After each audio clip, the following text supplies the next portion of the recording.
কখন কার ডাক আসবে, কিভাবে আসবে আমরা কেহ জানি না। গত পরশুদিন যেদিন আমরা এখানে এই অঙ্গনে অধিবাস কীর্তন করি,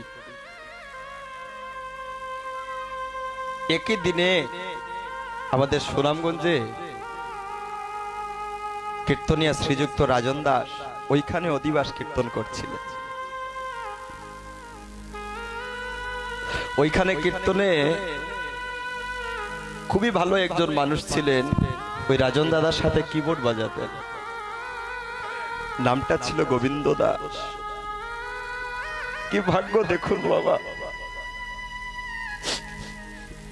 অধিবাস কীর্তনে হরিনাম শ্রবণ করতে করতে, কীর্তন করতে করতে দেহ থেকে প্রাণ পাখিটা চলে গিয়েছে।